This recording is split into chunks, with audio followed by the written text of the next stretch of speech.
Alrighty. How are you guys doing? How are you folks doing? Good? Good. Okay.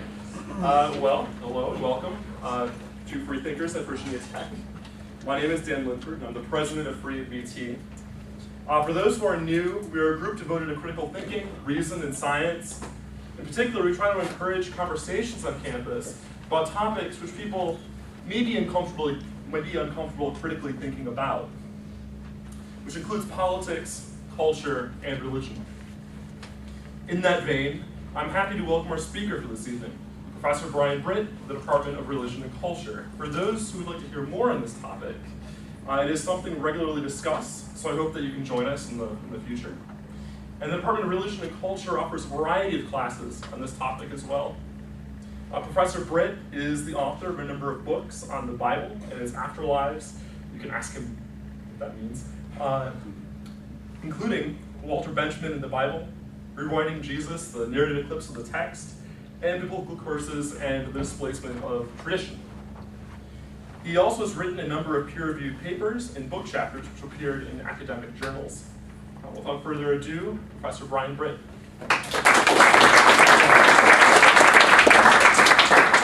I hope this won't collapse if I sit on it. I decided not to present you with a lot of sort of PowerPoint slides and things like that tonight. I'd rather have a more interactive discussion. And what I thought I would do, the frame of this discussion is historical biblical criticism and and beyond. I think this is the title of the talk. Is that the title? Okay. All right. So what I will do is say a little bit about what I do, and then tell a story about the material, and then open it up for some questions. So what I do is interesting to hear the description of the Free Thinkers. You said your organization is devoted to critical thinking, Science and reason. Science and reason. Well, that's, I think, what the university is supposed to be. So I'm a little nervous to hear that there has to be an organization dedicated to that when, in fact, every single academic subject at the university, including the study of religion, at least in our case, is based on the same idea. Now, that isn't to say that what we do in the study of religion is definitive, because first of all, when it comes to what we do, we're trying to get our hands on something that is, for all intents and purposes, invisible.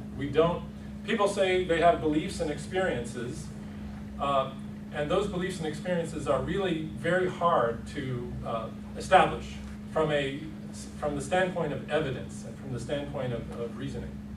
By definition, faith claims are claims that are different from claims made in the name of reason and physical evidence. So there's something kind of strange about academic study of religion. And so one of the first things that we do in our classes is talk about how what we're doing in the classroom is not the same as the practice of religion, but it isn't necessarily in conflict with it. It's just something different. It's taking the standpoint of the observer. Again, you could say it's kind of absurd. What are you doing here? You're taking the standpoint of the observer. What you're doing is observing some people who are reporting experiences that you cannot confirm or disconfirm, because their experiences are very often of something invisible that they themselves claim are impervious to evidence and rules of evidence. Okay. So I want to just note the fact that the academic study of religion is already a kind of strange thing, in the sense that what we study is strange, but its rules are exactly the same as the rules of all other academic disciplines at the university, the rules of evidence and reasoning.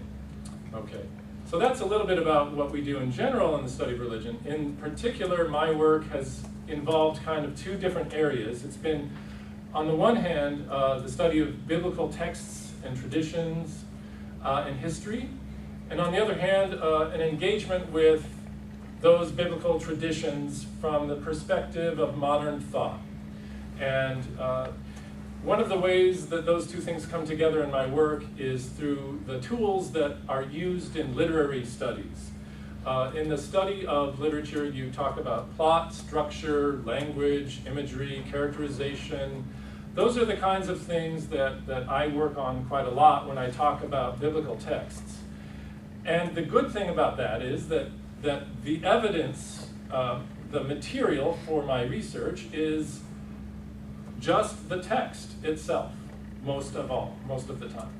So in some ways, I'm the wrong person to talk about tonight's subject, because a lot of my research is about what we can learn about the text from the text itself.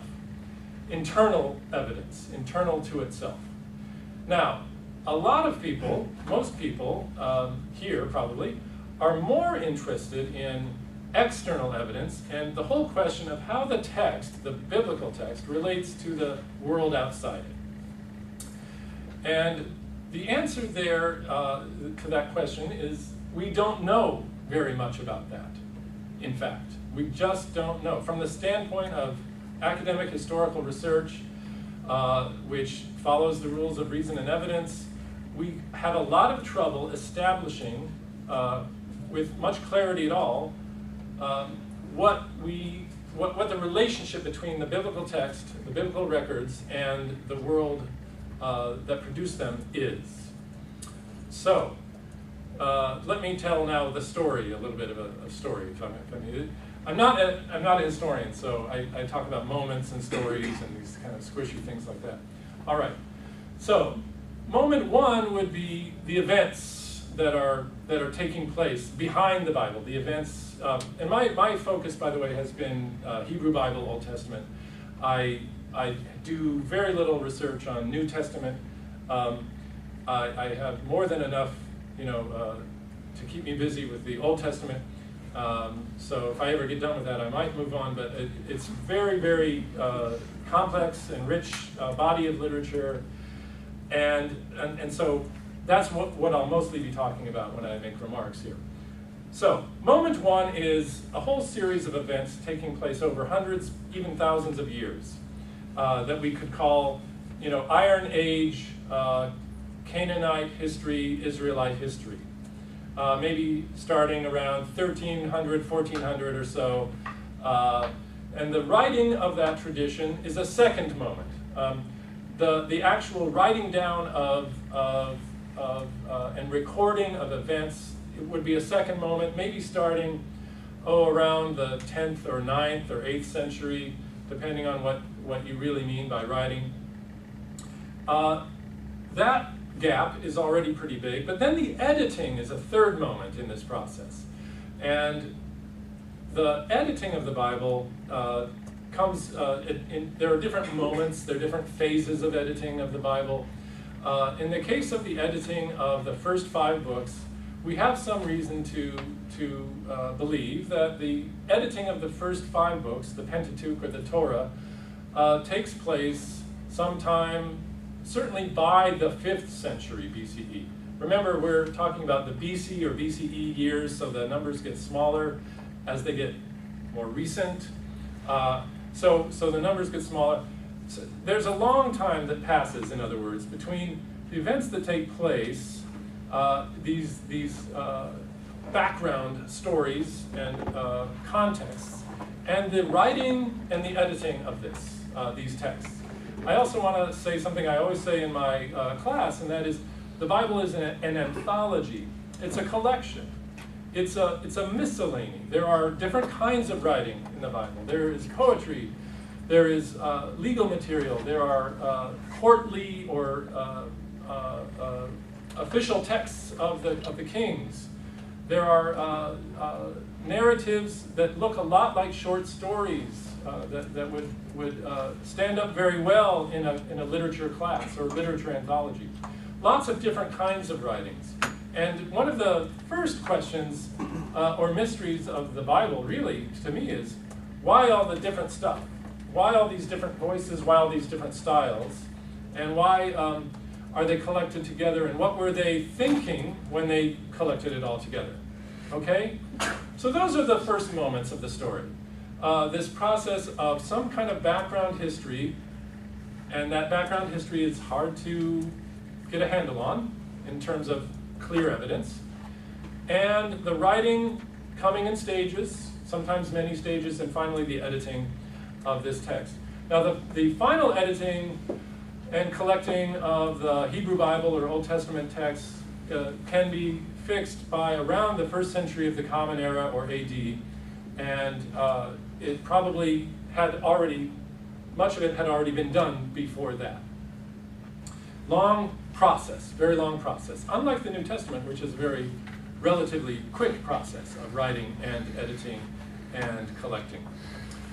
So that's the first phase of the story I want to tell. The next phase of the story I want to tell is the canonization of this text. That is, the text has now become authoritative for certain communities. And the authoritative status of this text means that it won't change. It will be fixed. At least in principle, it should not change. There will be no tampering with it. There will be no changing or adding or subtracting from it. And by and large, that's the case, that the Hebrew Bible, from the time of its canonization, from the time that it was kind of set and fixed as a canon, until now, hasn't changed very much. Now, there are all kinds of textual variants and all kinds of questions about the meaning of words, but by and large, that establishment of the canon by the 1st century of the Common Era is a meaningful turning point for us, because that means now the people have to start using it. And how are they using it? They're using it in a couple of different ways. One is a way that is often forgotten in conversations like this, and that is in ritual practice, recitation, daily reading. And when I say reading, I mean before the modern period, reading out loud, and usually reading in groups, often reading from memory. So really, recitation is a better term here. Once you have ritual and recitation in place, you also can have, and start to have, a very, very rich tradition of commentary, interpretation. This is a way of honoring the text for most of the history of the Bible. The idea that there might only be one meaning or one possible interpretation of a biblical text would be scandalous to an ancient or medieval reader. There were at least 4 simultaneously true levels of meaning for Christian and Jewish readers of the Hebrew Bible or the Old Testament all of those years. Not all of those years, but there were certainly 3 by the time of the 2nd century, Origen and so on. There were 3 levels of interpretation established, and 4 levels of interpretation, both in Jewish and Christian traditions, certainly by the High Middle Ages. And the idea was this, and James Kugel, one of the scholars of this kind of thing, says it very well when he says that the Bible was considered to be eternal, and it was considered to be a cosmos in itself. It was a little world in itself.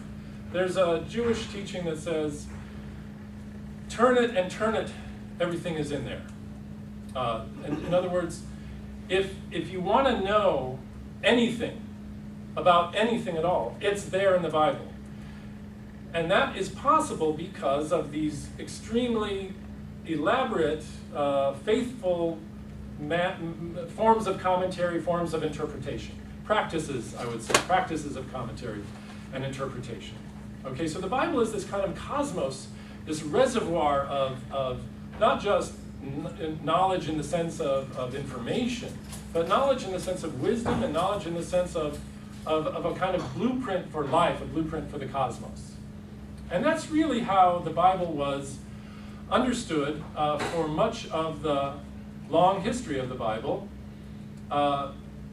in the 2 traditions, Jewish and Christian tradition, that considered it to be authoritative in their traditions.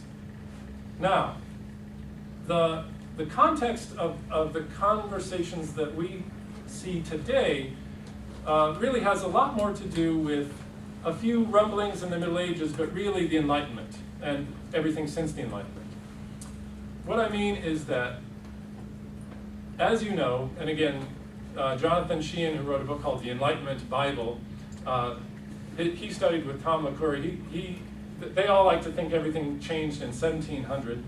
I think it actually was changing before 1700. In the middle of the 17th century, in the 1650s, we have Thomas Hobbes and Baruch Spinoza already asking some questions about the historicity or the correspondence between the Bible and historical evidence. That's what I mean by historicity. The correspondence between the Bible and historical evidence. So those questions start to show up, and you can trace those questions through different parts of the Bible. One line of questioning might be the whole idea of Moses as the author of the Torah or the Pentateuch. Another might be the historical Jesus, that is to say what historians were able to establish might be true about this actual person. Another would be David, King David. There's still an argument among archaeologists and historians what exactly we could say is true about David. Was there even a David?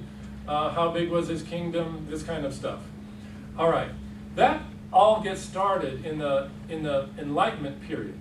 And what I want to say is that to a certain extent, there are really two things going on from that period. Again, we can just say roughly 1700 till now.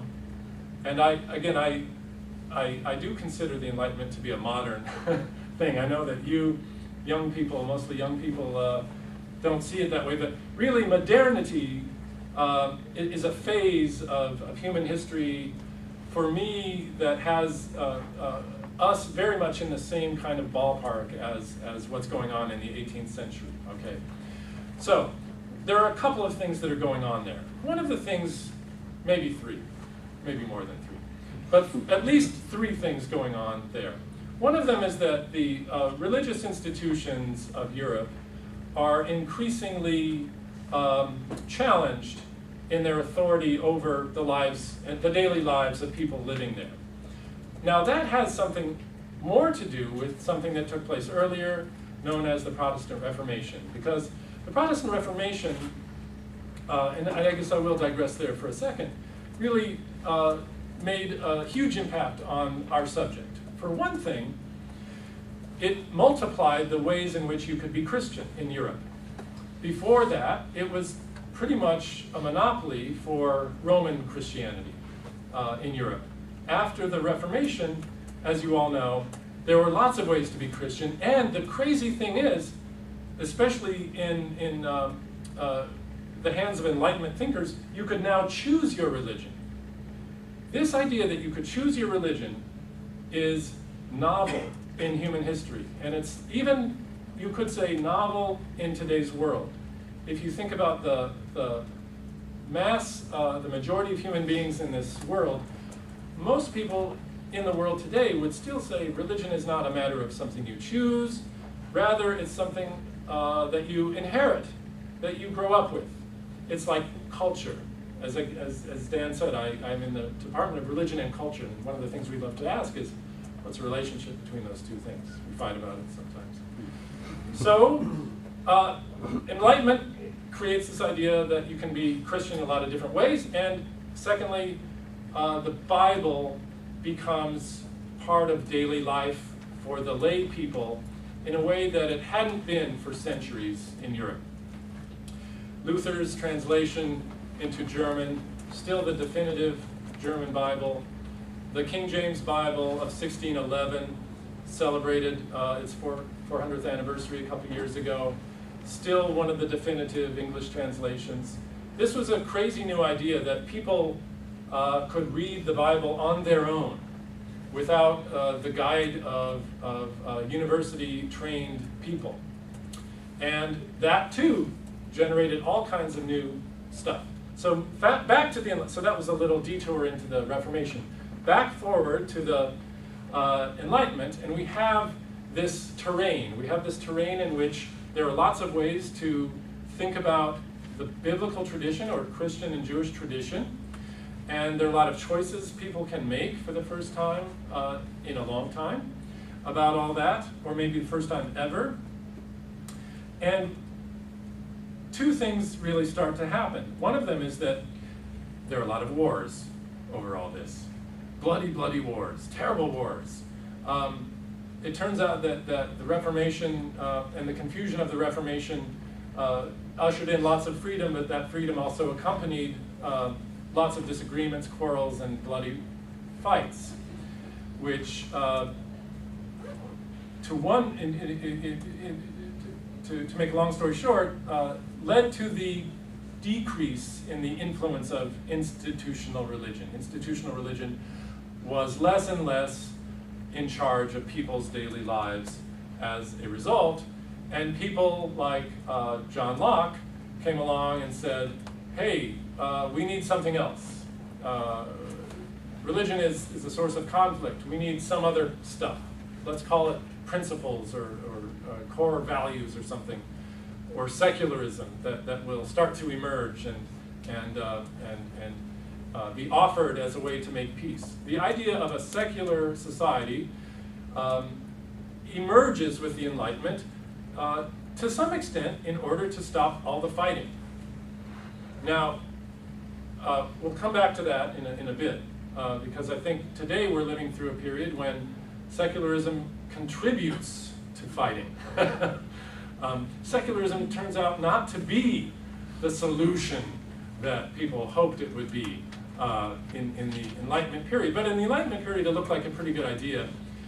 If you read, for example, a nice piece of fiction to illustrate this is Daniel Defoe's Robinson Crusoe, because not only is it maybe the first English novel, but it's also, it's written by a dissenting Christian, an English Christian who didn't belong to the majority perspective on Christianity in England. But he promotes, in the story of Robinson Crusoe, which many of you know, he promotes a kind of, I wouldn't say vanilla, but a kind of universalized or generalized version of Christianity that tries to get away from some of the sectarian fighting that took place in the wars of the 17th and 18th centuries. So the Enlightenment gives this strength to this movement of secularism as a way to get away from sectarian strife. And it's also, at the same time, the Enlightenment is at the same time dealing with the fact that there are Bibles all over the place, thanks to the Reformation. And you can't run away from the Bible, and it's true now. You can't go to a hotel. Although I went to a hotel recently and there was no Bible there, I was shocked. It's the first time in years I've been to a hotel without a Bible. But from the standpoint of the Enlightenment, the Bible was there. And I think you could still say, from the standpoint of the world we live in Western, in North America and Western Europe at least, the Bible is there. Whether you like it or don't like it, it's present. The King James Bible is something that you quote probably every day without even knowing it. It speaks through you. So that's also true of the Enlightenment. The Enlightenment understood that the Bible was there and they had to do something about it. What would they do about it? Well, the secularists were interested in testing it. And one of the things they do to test it is to see, well, is it true or not? What does that mean? It means, is there historical evidence to confirm or not confirm the accounts related in it? Because the Enlightenment, with secular values, had elevated the prestige of history and facticity to a new level. Scientific revolution is in the background here as well, right? If something is propositionally true, if you can demonstrate something is true with evidence by pointing to evidence and developing an argument to that effect, then it's good. True is good. Factual truth is good. And in the process, what has happened is that secularism also became a good. It had sort of reversed the order. Secularism was defined in the early church as the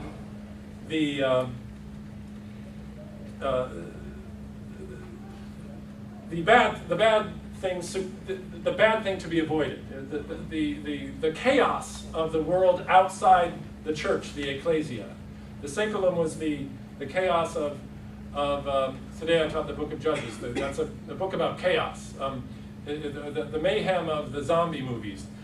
That's secularism.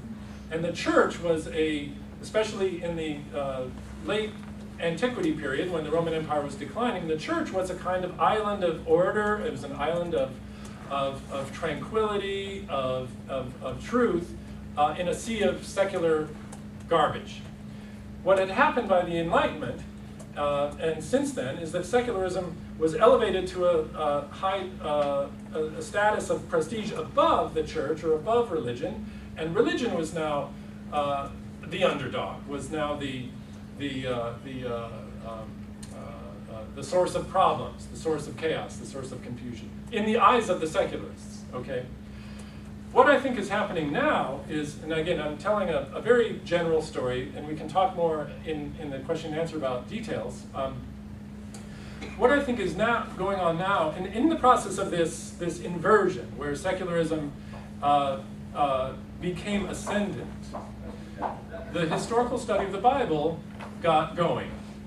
And the historical study of the Bible sometimes was kind of in the business of being iconoclastic and saying, there wasn't any Moses, there wasn't any David, there wasn't any evidence for the resurrection, and so on. And in a sense, there was good research there, but at the same time, there was also a cultural message. The cultural message being this thing, this approach, this method of doing research and using reasoning and finding physical evidence is in itself a good thing and can bring good things. And I think we'd all agree that the scientific method and the use of reason and so on are sources of wonderful things. What also happens, though, is that it triggers a kind of what you might call culture war. So that by the 19th century, again, the 18th century, if you like, is really where this Enlightenment thing gets going. The 19th century sees the emergence of culture wars that continue until today. Culture wars between people who feel that their religion is being attacked and people who feel that their secularism is being attacked. And the historical study of the Bible becomes a kind of weapon in the culture wars. Now, if you go to the actual research, the historical research on the Bible, most of you would find that it's very boring.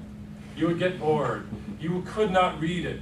You would not be able to withstand the footnotes and the references and the citations and the level of detail.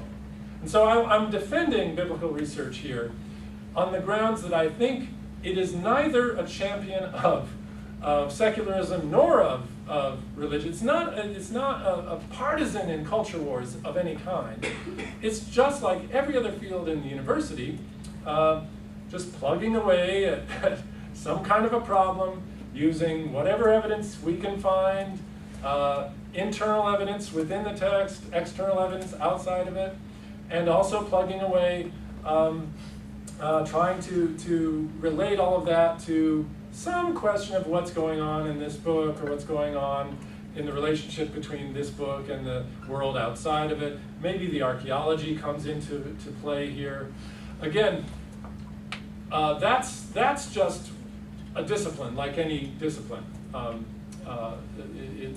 It wouldn't surprise you to hear, or if you saw the articles, if you look at the Journal of Biblical Literature, Catholic Biblical Quarterly, the Zeitschrift für Alttestamentliche Wissenschaft, if you look at those journals, you'll find those kinds of articles that are really plugging away, okay, the way research gets plugged away at in all the fields. So they're really, what I'm saying is today, and I'll stop here, there are really two stories to the historical study of the Bible. Then there's a little afterthought after this. The one story is that there's the plugging away discipline of the research that goes on as it goes on in every field. And then there's the culture war pulling back and forth. People say, well, does it say that or not? Is it true or not? Well, it's all just made up. No, it's not. There's something there. And what's really at stake there is not the Bible. And that's my if there's a thesis to my talk is that the culture wars aren't about the Bible. The culture wars are about a struggle going on in modernity until today over what counts as authoritative, what counts as good in society and culture. But it's actually not about the Bible. I can report that from conversations I've had with partisans on both sides of the culture wars. Okay? Now, there's a little afterthought, and then I'll stop. The afterthought is, now we're in the postmodern period. Some people say we're in the postmodern period. Okay, what does that mean?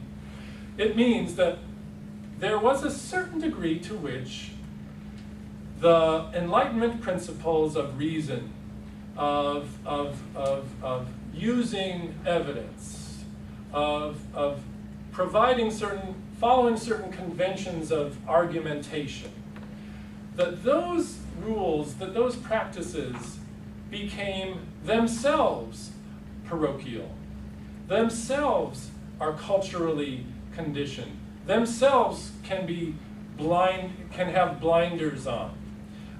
They can have blinders on with respect to privileged status, privileged social status of race or class or gender. They could have blinders on with respect to historical perspective that the West was the best and everything else was garbage.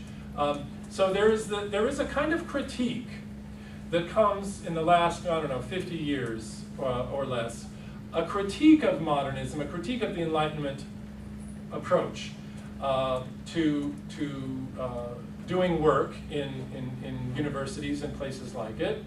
And that critique begins to ask whether this kind of work, this research, this reasoning, this use of evidence, this honoring of history and truth, historical truth, is not itself relative to some other culture, just another kind of cultural form, just another language game, just another tribalism even.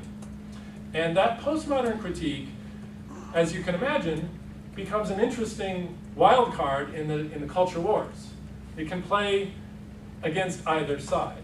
The postmodern critique can play against the side of the Enlightenment researchers and the free-thinking, the banner carriers of free thought and truth, when it says, well, that's just another relative claim that's insupportable. It's the foundationalism isn't there. It's a metaphysical system that's a castle in the air. There's no reason to prefer that way of thinking to any other way of thinking. Okay, so you can go after. I'm gesturing to Dan just playfully. You can go after Enlightenment thought and reasoning and evidence of the kind that I'm describing on the grounds, positivism if you like, on the grounds that it's just another language game, just another cultural form like any other one, no better or worse. But you can also ask the same, and you could imagine using postmodernism to defend certain kinds of theological perspectives in the culture wars. And that has been done. You could also, of course, use postmodern approaches to relativize or undermine or cast doubt on theological claims, theological systems. And that of course, would be obvious, and that's something you can easily imagine. So that's just another wrinkle. So that's the big story of the Bible and its interpretation, and then the modern research. And again, please understand, the modern research is just the latest and a very brief period of this long history of biblical tradition. Most of that history of biblical tradition was a history of curiosity, of multiple interpretations, and most of all of daily practices of recitation, of reading, of different kinds of, if you like, internalization of the text. If you read Augustine's Confessions, he talks in Book 8 about the whole question of time. And I know you're looking at the clock, we're running out of time. And he uses the example of, he's trying to explain time. What is past, present, and future? And the first thing he gives as an example is, what if I recite a psalm from the book of Psalms? And he uses that to illustrate the paradox and the puzzle of the philosophical problem of time. And that's because, like people of his time in the community of Christians he was in, that would come to mind because people recited these things. They knew them by heart. Okay, so the modern study of the Bible is a very new thing. It's not definitive. It's just a tip of an iceberg of a longer biblical tradition. And now it's got a new wrinkle being put in it by postmodernism. So thanks, and questions and discussion if you like. All right, do you want to field questions yourself? Yeah, sure. Okay. Yes. When you said a couple minutes ago that it's likely that we've quoted the King James Bible on a regular basis, what were you referring to? Phrases like a lamb to the slaughter, or still small boys, or, and I'm not a good, I don't have a whole list of them, but actually a large number of phrases that we use in common, ordinary, modern, contemporary English come from the King James Bible. And some would say also that our modern English itself, which is, it really comes from Shakespeare and the King James Bible, two of the most important and contemporary, roughly contemporary sources. So does that answer your question? There's actually a really good graphic, and the National Geographic did a story about the 400th anniversary of the King James Bible, and it did one of those maps where the phrases were proportional to how often they show up in a Google search. But they were all, it was an interesting illustration of the way in which King James Bible, again, whether you like it or not, it's there. I mean, this is the thing that, to some extent, people today say, well, I don't choose to believe that. But I don't care. You speak English, it's speaking through you. It's there. You go to a hotel, the Bible's there. So it doesn't really matter, to a certain extent, from the standpoint of cultural research, the Bible is there. It's a question of what you do with it. Yes? You stated that pre-1700, the Bible had it was a mini cosmos. Yeah. And then you said multiple interpretations. Yes. Yeah. And then at 1700 till now there was a break, and I didn't really understand what the difference was between that multiple translations and now. Can you clarify that? Okay. I don't think I said translations, though there have been multiple translations for a long time, before and after the Enlightenment. So 1700 is a kind of a shorthand way of talking about the emergence of the Enlightenment. The thinkers like Thomas Jefferson and so on, Immanuel Kant. Okay, so your question is what did I mean about that transition? Did it actually change that people don't see the Bible as a mini cosmos anymore? Yeah. So more and more doubt is cast on the Bible over time. Actually, this really goes back to the Reformation, because the Reformation, the great achievement of the Reformation, particularly in the Protestant countries, not so much in the Catholic countries, in the Protestant countries, was to bring the vernacular Bible into the daily lives of communities. That's a problem. It's great for people who like it, but it's also awfully complicated, because for a long time this had not been really a part of daily life among the laity. It was much more a scholastic object of study. So the Reformation had already brought the vernacular Bible forward into the lives of people, and that made it available for new kinds of scrutiny that were being developed in the Enlightenment. Okay, new kinds of skeptical scrutiny that would be more and more available for political as well as philosophical reasons by, let's say, the 16th, 17th centuries, and 18th century really gets going. Does that answer your question? And so that skepticism, together with the availability, the widespread availability of the text in cheap print, right, not handwritten manuscripts anymore, means that people did start to grapple with this text. And ask questions about it, such as what's going on in the transition between Genesis 1 and Genesis 2? We already have a big shift in verse 4 of chapter 2 of Genesis. What's going on there? Whereas before, in a church context where the text might be read in Latin from the pulpit in excerpts, that would not have been as big a cultural phenomenon as it was after that. Does that answer your question a little bit? Yes? So can you tell us a bit about your specific research in the Old Testament and very easy?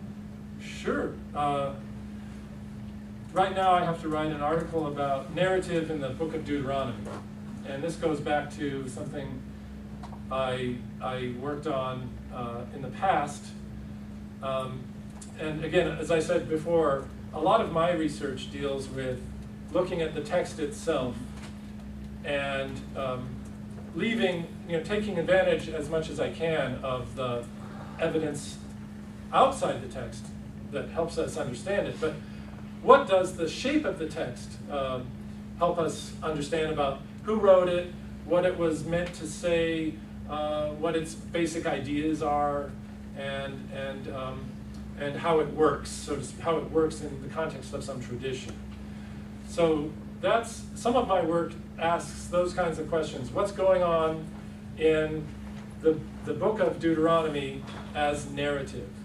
And one of the things I'm actually going to say is that the Bible is a whole lot more like the postmodern literary texts that we read about in crazy French theory than the kind of narrative you find in the English novel or the German Bildungsroman, where there is a linear story produced by a single human author, focused on some kind of development of one kind or another.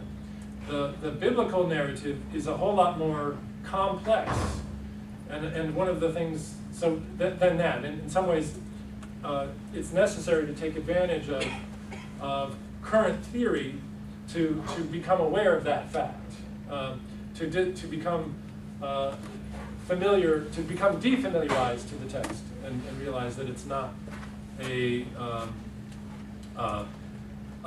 great story, the greatest story ever told. That's already a disservice to the complexity of this anthology, this collection of many, many different stories. So now I also engage with questions of what happens to religious traditions after secularism. That's one of my other big questions. And so the book I did on curses, my last book, is an attempt to kind of play with that question with the specific example of biblical curses. What happens when, it's very common to say, bless you. In a classroom, people sneeze, bless you. But nobody says, curse you, I curse you. It's not a common thing. And that's already interesting to me. We say God bless America, but we don't say, God curse Iran.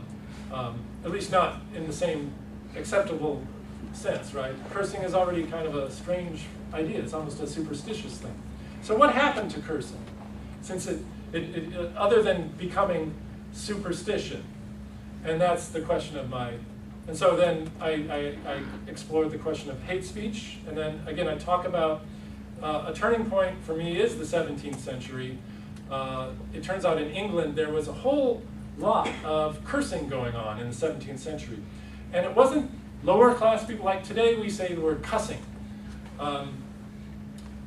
which is considered to be a kind of vulgar thing, right? For poorly trained people or poorly educated people. But in England in the 17th century, it was the rich gentlemen who cursed because they were bold. They were proud of themselves, and so they would go around saying, "God damn me," and they called themselves the Damn Me Boys. And so it was a kind of a crisis in England because there were actual laws on the books. And then to this day, England has an official church, an official religion. But then too, there were laws on the books against cursing and swearing. And so there was a kind of cultural crisis in England in the 17th century, and again, it's the century where they cut off their king's head. So that was a big, 17th century is really, really important, I think, for the emergence of what I call modernity. I know it's not your modernity, but because they cut off the king's head. But in that same century, the rich, educated, powerful people were cursing all the time. And so one of the things that happened is that cursing was transformed, in my argument, in the 17th century into something new. And then today I think we have literature and hate speech and all kinds of inheritors of cursing that are interesting. Rime of the Ancient Mariner for me by Coleridge, 100 years later, in 1800, is an example of the way that literature, the power of words that was once in religion, has now been co-opted or adopted into literature. Again, today that's already passé. Literature is just as neutralized and powerless as religion had become at that time. And it's now been replaced by other cultural forms and technologies and consumer practices. Does that answer your question? I'd love to talk more about it, but I will stop. Yes? So when I think of conflicts between empirical investigation of something and religious claims to something, and those being in conflict, what comes to mind are things like biological evolution, Yeah. or neuroscience, Absolutely. or whatever. Climate change. To some extent, yeah. Okay. Yeah, as sort of as a change that's not expected to happen in sort of statement or whatever. Okay. Is that kind of thing traceable to this this period where the Bible was being interpreted and criticized as a sort of collection of literal statements? Can we attribute this conflict to some extent to the conflict that developed out of this historicity? I think so. I think so. That's a nice point. I mean, there are several different high points to that story. The story of the conflict between, well, you started by talking about a conflict between empirical claims and faith claims or religious claims, and a kind of cultural war over that terrain. But also related to that is that the idea that the biblical text, at least in some places, itself stands up to the standard of empirical historical claims. And that is definitely a modern thing. That is to say, the original audiences and centuries-long readers of the Bible really didn't use that vocabulary, really didn't think about the Bible, the value of the Bible. They didn't measure the value of the Bible in terms of its ability to stand up to factual or empirical scrutiny. It was really a result of this more modern crisis, if you like, rooted in the Reformation and developing into the Enlightenment. If that answers your question. And so, one of the unfortunate things in my judgment is the category mistake, to use Ryle's term, the category mistake that says this text understands itself. The biblical text understands itself to be good or bad merely on the basis of empirical facticity or historicity. That's a category mistake, if there ever was one. And it's completely a product of modern anxieties of these culture wars. And to some extent, you could blame the biblical scholars, but that would be blaming the messengers. I think it's really blaming the historical and cultural currents behind the Enlightenment and secularization and what now is being called the post-secular present. Why post-secular? Because secularism didn't quite work out. It didn't make everyone happy. It didn't make everyone rich or prosperous. And so now people are asking, and again, people in my field are having a good time with this because it means we get to keep our jobs. Post-secularism, it's a crisis in a sense though, because it means you can't exactly simply reinscribe a moment before the Enlightenment. You can't simply imagine a time or a state of being without these kinds of questions, because the questions are now there, just as the Bible is now there. So what does the post-secular present mean? And that's really the question of I honestly think that's the question, cultural question of our time. What does this post-secular present mean? And what does it portend? Because it can neither mean a return to old school traditionalism, if that means tribalism, and sometimes even a genocidal kind of tribalism, nor can it mean a kind of everything is fine secularism where if you just get rid of religion, everyone will be happy. Because there seem to be no more unhappy people than the secular people. So something is interesting and rich in this present challenge of the post-secular. I'd be interested in what you think about that. What to do about that? Yes. Yes, Professor. I'm kind of confused. I'm wondering what you're referring to when you're talking about the secular, because when I think of the most secular countries, I think of like the Nordic European countries, the social democracies, and it's my understanding that they're some of the happiest people on the planet. The Danish are happy. They are happy. You're right. They have a kind of nationalism. For one thing, they didn't participate in the Holocaust, and they actually rescued Jewish people. And so I think they, unlike the Germans, for example, they are happy waving their flag around because they don't feel bad about themselves in the way that the Germans do and should, or at least some Germans. Yeah, but the high rate of suicide in other Scandinavian countries, in the Czech Republic, which has a very, I'm not sure that those are the happiest people in the world. Again, I don't have the empirical evidence in front of me, so I could be challenged on that. But you're right about the Danes; they seem quite happy. But what's going on in Denmark, like many other places in Europe, if I may, is a challenge to secularism that's also tied up with questions of ethnic and economic and colonial history. And that is the emergence of a Muslim minority in Denmark and Sweden, and certainly in Germany and England and France. These secular societies, let's take the French, can we pick on the French for just a second, thought that their vision of a secular society would maximize the happiness of most of its citizens.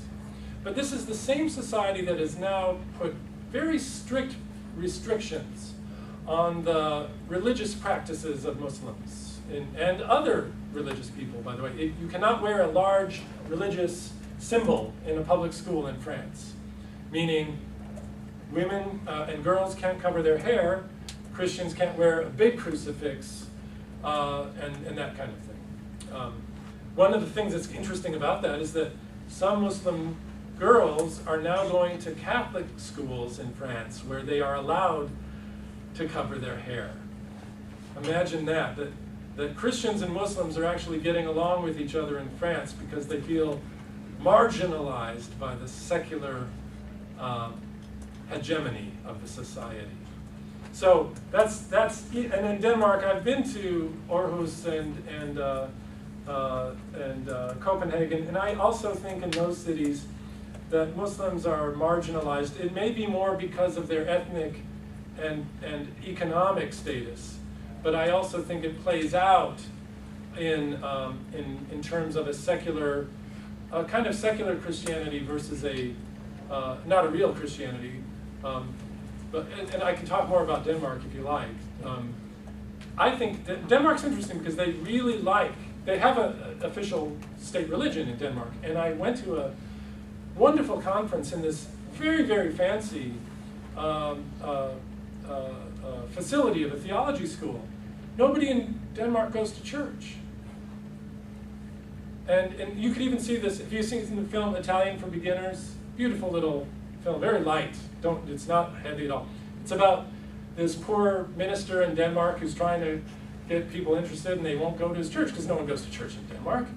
And so they go to an Italian class, and they go to Italy. Anyway, So I think there are gaps and problems with the sort of secularisms of the world that are now being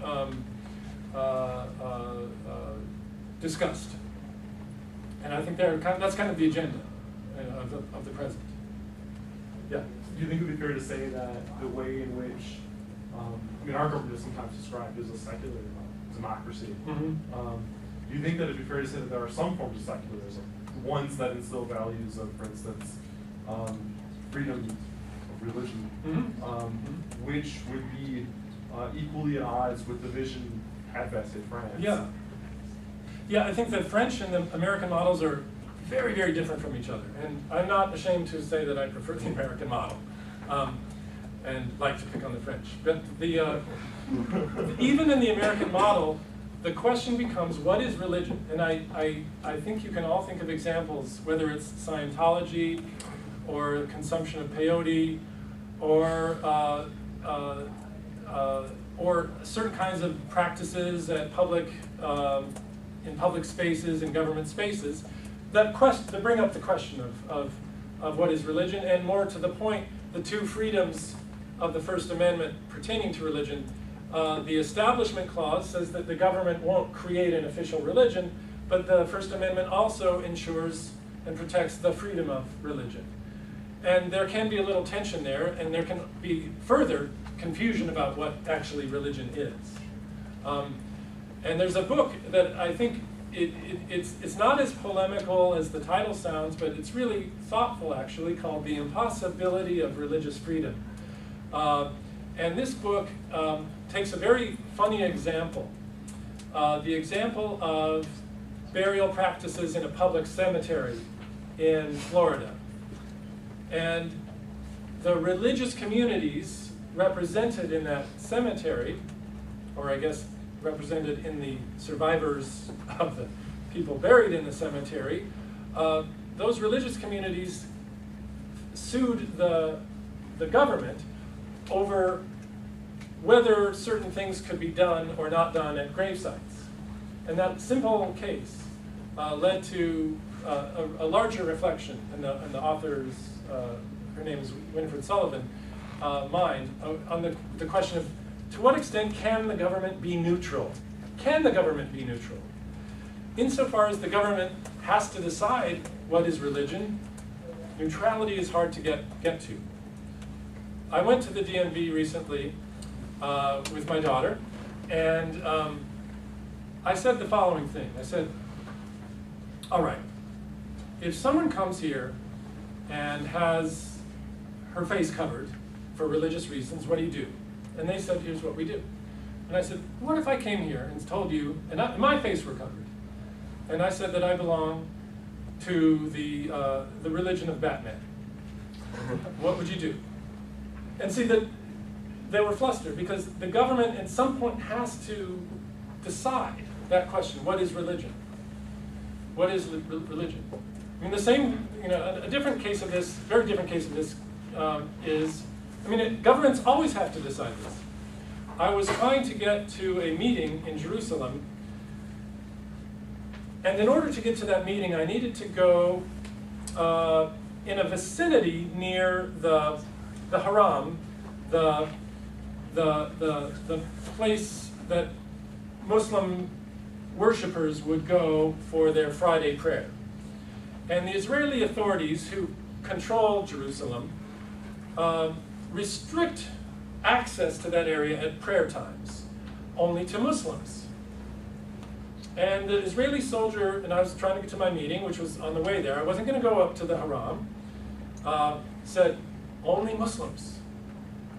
And the smart aleck in me thought, I didn't say it because he had a gun, I said to myself, how do you know I'm not a Muslim?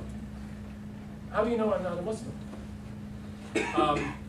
The government is always deciding what is religion. And so in that sense, it's very hard for the government to be neutral about what is religion. So I think we're going to divide up into groups, which Josh is going to tell us Okay. about. I encourage you to stick around. Okay, I'll start. Well, let's give thanks to Professor Britt.